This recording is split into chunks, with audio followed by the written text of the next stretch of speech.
Hey guys, and welcome to the Working Money Channel. Little bit of green today in the crypto space. Bitcoin trading at about 35,600 at the time of this recording.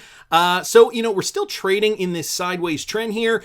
However, today is a green day, so positive momentum, but nothing really out of the ordinary on the macro trend. If we look at this on the 1 hour, we can see a significant movement up for Bitcoin since the 26th of June. So, we do really have to reach certain targets in order to confirm bullish momentum out of this sideways pattern. Let me throw a Fibonacci on here on the hourly, and you guys can see that since this high over here, when Bitcoin hit about 41,300, we have gotten past the 0.236, the 0.382, and now we are reaching above the 0.5. Again, this is on the hourly, so what we could see is perhaps a retracement up to the 0.702, before we see some movement sideways again, before we see another retrace back down. This could take a while, guys, but we are moving upward. This is great for Bitcoin. Meanwhile, on the XRP chart, we are seeing more of the same. XRP also moving up right now, trading at about 68.5 cents, give or take.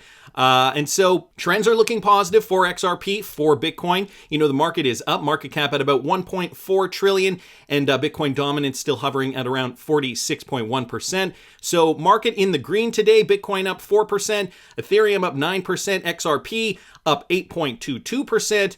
Everything's looking great. So have institutional investors finally accumulated as much cryptocurrency as they wanted to? Let me just bring it back to Bitcoin for a sec here, guys.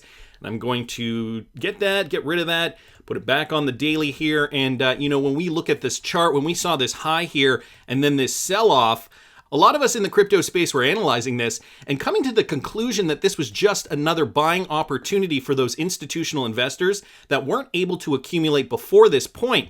Well, check this out, guys. Apparently, this coming from BondCrypt XRP, apparently institutional demand for Bitcoin and Ethereum has now run out of steam. So could this mean that now we are looking to actually make our way up out of this? Let me read you guys a little bit of this. Research by crypto analytics firm Glassnode has revealed that institutional demand remains slow as the Bitcoin market continues to fight for support while mining selling pressure increases. The report stated that one of the largest factors in the institutional narrative had been the one-way flow of crypto assets into Grayscale's GBTC trust fund. Traders sought to arbitrage the high premium observed in 2020 and early 2021, it added. Bitcoin held on to support this week, absorbing yet another capitulation and likely sell-side pressure from miners. So, institutional investors likely have completed their accumulation process. Meanwhile, guys, this is from DJ Peter Vass, Ripple outpacing Bitcoin among UK crypto investors. So there's also this to take into account. Bitcoin is being overtaken by Ripple's XRP in transaction volume in the UK, according to investment platform Uphold. Data from the Uphold website shows UK transaction volumes across all cryptocurrencies have leapt 16-fold during the first 3 months of 2021. However, the most interesting twist is the data reveals that XRP's transaction volume is at least 8 times that of Bitcoin. Now, we are comparing apples to oranges here. This is just talking about XRP transaction, whereas, Bitcoin and Ethereum accumulation is a whole other topic. Nevertheless, we are seeing increased XRP transaction volume, at least in the UK, outpacing that of Bitcoin. And again, this is data from Uphold, so these are likely retail investors as well. Nevertheless, something to make note of, the world is changing and, maybe a lot of these cryptocurrency investors are realizing XRP is that cryptocurrency that is fast enough for me to exchange funds through. And so maybe this is why we're seeing, in part, a lot of XRP volume at this moment in time. I know myself, if I'm interested to shuffle money from one exchange to another, and there are very few options, but if XRP exists on either platform, I will definitely convert to XRP first, shuffle it over, and then buy whatever I need on that secondary platform, just because I know the XRP transaction will go very, very quickly. So I can rely on XRP to get the job done, and I'm sure a lot of other people are also realizing that. Meanwhile, guys, Mexico's third richest man, Ricardo Salinas Pliego, is working now to accept Bitcoin. This is now happening in Mexico. Mexican billionaire said on Sunday that he advocates the use of Bitcoin and that his bank, Banco Azteca, is working to become the first in North America to accept the cryptocurrency. Sure, I recommend the use of Bitcoin, and me and my bank are working to be the first bank in Mexico to accept Bitcoin. This is what he said in a tweet. And he was responding to MicroStrategy's CEO, Michael Saylor. He noted Bitcoin bull Saylor had tweeted in a video in which Salinas Pliego, the third richest man in Mexico, took a shot at fiat currencies, saying fiat is a fraud. So this is interesting, coming from a banker saying fiat is a fraud, and called them stinky. He also said the dollar as hard money is a joke. So bankers from other countries are taking jabs at fiat currency, something that we're not really seeing in the United States or other Western countries. But this guy here, founder of Banco Azteca, is taking a jab at fiat currency. Speaking in Spanish, Pliego said that after spending time studying Bitcoin, he thinks every investor should include it in their portfolio. And he was also casting some shade on Ethereum's potential, given that there is currently no limit on the amount of Ether issued. He said that while they don't have a finite supply, I don't believe anything they do. For all I know, they emit more and your asset depreciates. So he's a little skeptical on Ethereum. Nevertheless, he's saying, Bitcoin, good to go. And he's working to get his bank to accept Bitcoin in Mexico. Interesting news considering where the world is going. And I also wanted to bring this up, guys, from BondCrypt XRP. Just another collaboration here with the Bank of England and Pay.uk. Okay, and let's pay attention to this. The ISO 20022 standard, guys. This is what all these banks will be running on in the next few years. No ifs, ands, or buts. So collaboration between Pay.uk and the Bank of England on ISO 20022 payments. This was last updated just this month. The standard provides a common approach for payments data across the globe and will deliver benefits for a wide range of stakeholders, from large banks, financial market infrastructures, and businesses to consumers and payment system users. It will facilitate enriched and structured data and payment messaging that will deliver better corporate and customer protection, enhanced analytics, and increased innovation and competition in payments.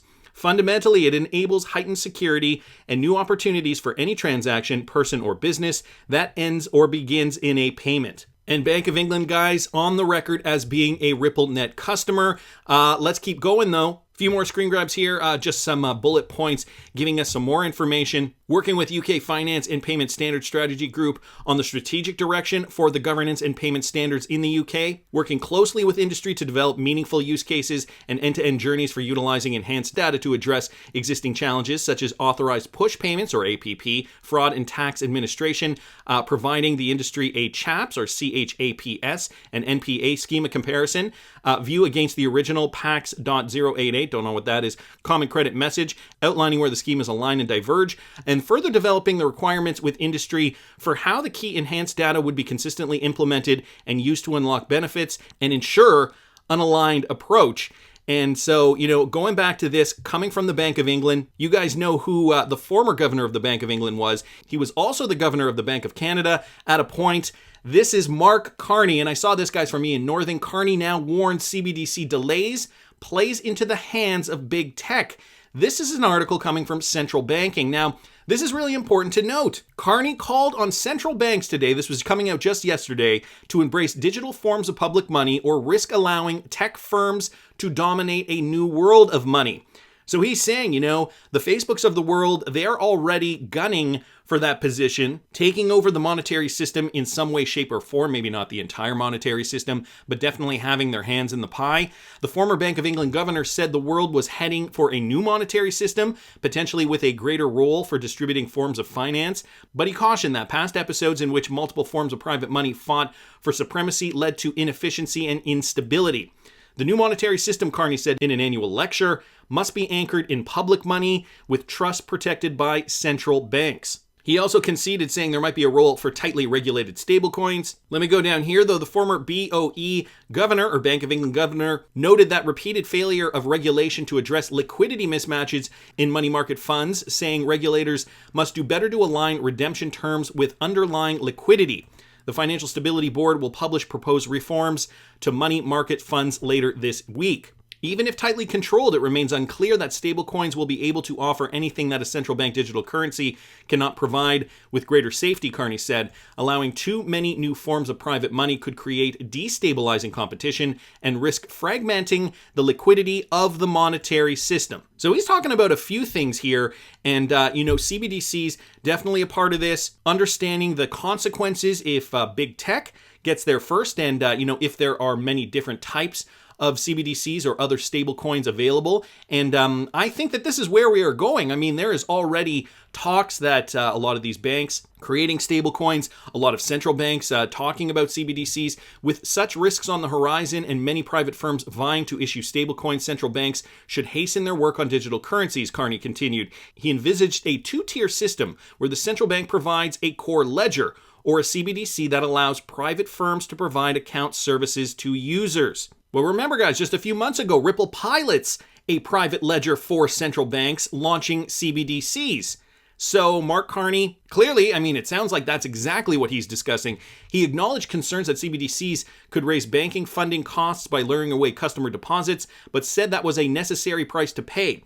Banks are a means to an end, not an end in themselves, and will have to adapt to a much more competitive environment. What is that environment? It is likely to be characterized by less bank-based finance and more from a wider array of market-based firms, including asset managers. That implies that central banks should allow a much wider range of firms to access their liquidity facilities in exchange for strict regulation. Liquidity, liquidity, liquidity, guys. We know XRP provides that liquidity. We know Ripple is already partnered with the Bank of England, and we know Mark Carney was once the governor for the Bank of England. Now he's talking about all this. It seems like it's all coming together. At a global scale, countries will need to work together to ensure payments can flow seamlessly across borders. Carney highlighted the need in particular for large capital flows to finance sustainable projects in the fight against climate change, so he goes on a little bit about that. Let me just go down here to this quote. The world is changing rapidly. The old normal of cash, bank finance, and bank payment rails is crumbling.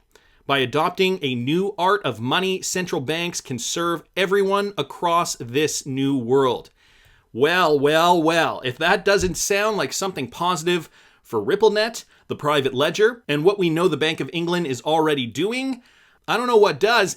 And I also wanted to bring this up for you guys, this from Gold Telegraph, so also just retweeting out this same article. But down here in this tweet thread, James Anderson posting this, his BIS boss, so this is Augustin Carstens from back in October, has been out here helping us sell private bullion stacks to people who prior didn't know they will be happy to have them ahead. And so let me just play this clip for you guys here. Augustin Carstens from the BIS. Now, in all our analysis on CBDC, in particular for the use of general use, we tend to establish the equivalence with cash. And there is a huge difference there. For example, in cash, we don't know, for example, who's using a $100 bill today. We don't know who is using a 1,000 peso bill today. A key difference with the CBDC is that central bank will have absolute control on the rules and regulations that will determine the use of that expression of central bank liability. And also, we will have the technology to enforce that. Those two issues are extremely important, and that makes a huge difference with respect to what cash is. Okay, and I'll leave it there. So Augustin Carstens talking about how cash is also becoming obsolete slowly and how CBDCs are going to eventually replace that in this new financial system. So an interesting tweet thread. I also wanted to bring this up from Jeannie at Reborn13 here, guys. Don't forget, Carney did all the work implementing Ripple technology whilst at the BOE. We successfully integrated the Ripple solutions with 2 simulated RTGS systems. So guys, it's only a matter of time. And just some screen grabs here from some documents from the BOE, FinTech Accelerator Proof of Concept, Ripple exploring the synchronized settlement of payments using the Interledger Protocol, and just highlighting RTGS, the blueprint. This document published back in May 2017. And over here, guys, the Ripple solution utilized by the bank was built around the open source ILP that enables payments to be made across different ledgers and networks across the world. A ledger is essentially a file used to record transactions measured in terms of monetary unit of account. The solution used Ripple Connect, which acted as the interface that enabled an institution's internal systems to integrate with the Ripple network. This means that payment instructions can be sent and received, and the state of payments can be queried. The solution also utilized the ILP validator network, which coordinates the settlement of payments between the transacting ledgers and is the source of truth regarding the success or failure of such payments. But right down here, we successfully integrated the Ripple solution with 2 simulated RTGS systems hosted in the cloud and demonstrated that we could process a successful cross-border payment across 2 RTGS systems simultaneously. We also demonstrated that an attempted cross-border payment that failed validation on the receiving side would not be honored. So they have already done all this research with regards to cross-border payments. The Bank of England way ahead of things, and Mark Carney at the Bank of England at this time implementing Ripple technology. And I did a video just recently when Mark Carney was being interviewed. This was a recent interview from Mark Carney, so when he was not at the Bank of England nor at the Bank of Canada, and he almost let it slip that Ripple was going to be the answer. I'll link that video up here, guys, in the top right-hand corner if you didn't catch that. And just as icing on the top, I also have to mention the Bank of England appoints Accenture, which is also a Ripple partner, as technology delivery partner for the real-time gross settlement service renewal program. So this is just another connection that links Ripple to the Bank of England and to this new cross-border payment system. In this document here, you can see they also mention XRP right down here. So some great news. Mark Carney solidifying this in a speech that he just gave yesterday. The new financial system is here. We need to embrace it. Down with the old, in with the new, and the coins that are going to have utility are really going to be the ones that have value down the road. Let's not lose sight of this, guys. I just wanted to finish this video off with this tweet here from the Cryptic Poet. If you're new to crypto, just understand this. If you're looking at this thing over days, this is what you're going to see. And this couldn't be more true. If you're holding on to crypto over years, you will likely see a pattern forming like this. All right? And if you're holding for decades, well, I think this just demonstrates the reality of how our wealth will grow over the decades. A vision is needed, guys, not a short-term view. But that's just my opinion. I want to hear what you guys think. Please subscribe to the channel if you haven't already. Like the video if you like the content I'm providing. I always love hearing your comments. See you in the next one, guys.